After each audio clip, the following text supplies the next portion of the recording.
ini dengan cara tekan tombol subscribe dan aktifkan lonceng notifikasi.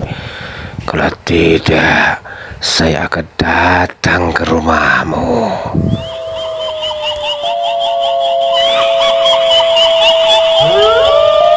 Sebelumnya, aku dan kelima temanku berencana untuk merayakan pergantian tahun di puncak Gunung Gede. Pada saat pendakian, sampai kami merayakan malam pergantian tahun, kami tidak terlalu mengalami hal-hal yang aneh. Meskipun sekali terdengar seperti ada suara bebek di tengah malam. Hingga akhirnya pada saat kita turun gunung, kami pun sempat beristirahat di sebuah tempat seperti lapangan yang luas. Dan aku melihat jam tangan saat itu menunjukkan pukul 15 sore. Setelah 20 menit kami beristirahat, kami pun melanjutkan perjalanan. Namun saat itu aku kebelet untuk buang air kecil.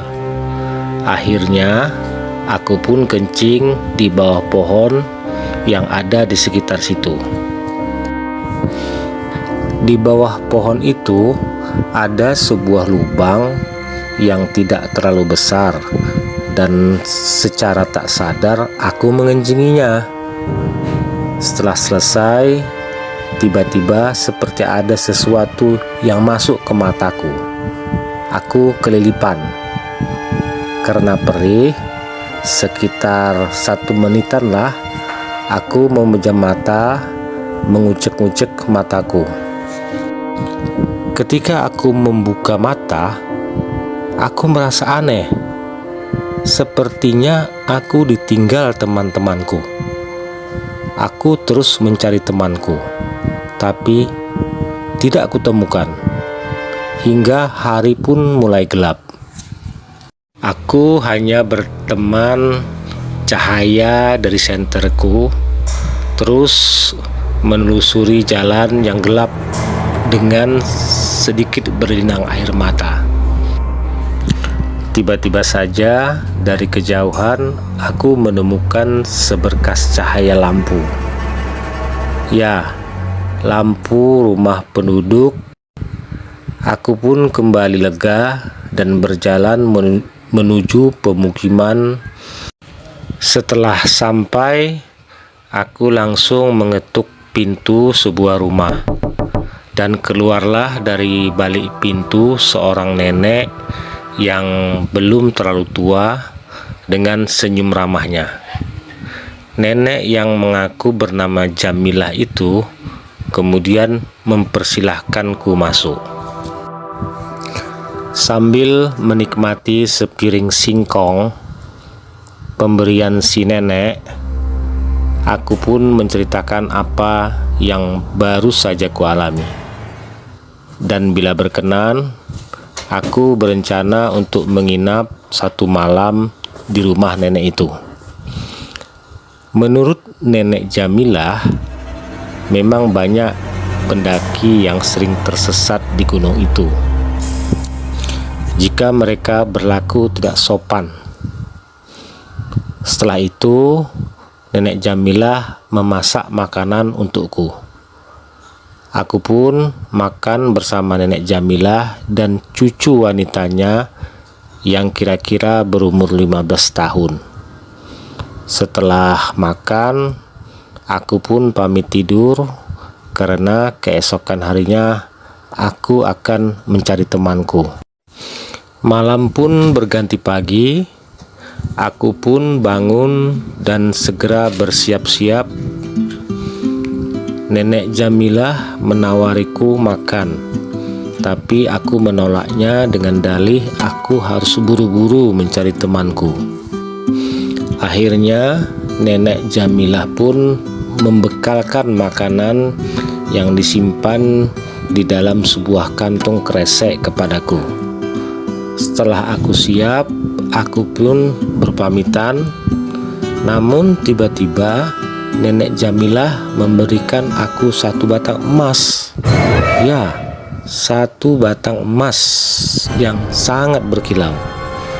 Aku hanya tertegun dan menerimanya begitu saja. Sebelum aku pergi, Nenek Jamilah berpesan kepadaku, nanti di depan kalau udah ngelewatin deretan pohon bambu, kamu jangan menoleh ke belakang ya, katanya. Dan tanpa basa-basi, aku pun hanya mengangguk dan kemudian melangkah pergi. Setelah melewati pohon bambu yang Nenek Jamilah maksud, rasa penasaranku pun muncul dan aku menoleh ke belakang. Dan astaga, sekarang yang terlihat olehku adalah pohon beringin tua besar dan dikelilingi oleh kuburan-kuburan tua yang tak terurus. Di mana rumah-rumah panggung tadi? Dan di mana Nenek Jamilah bersama cucunya itu? Dalam kepanikanku itu, tiba-tiba saja seperti ada yang merayap di tanganku.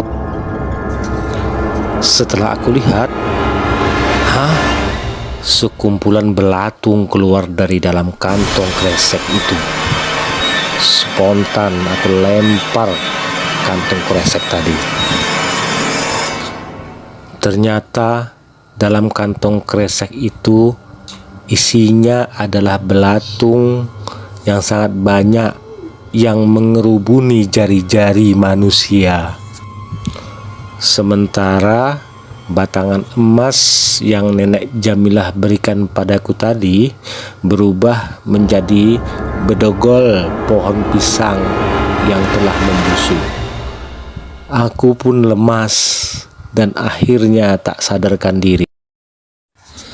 Hingga akhirnya aku terbangun oleh teriakan seseorang yang memanggil-manggil namaku. Dari kejauhan, aku melihat temanku yang berlari ke arahku dan memelukku. Kemana aja kamu? Kami sudah seminggu mencari kamu. Hah? 1 minggu? Padahal aku merasakannya hanya 1 malam saja. Entahlah. Jangan lupa subscribe.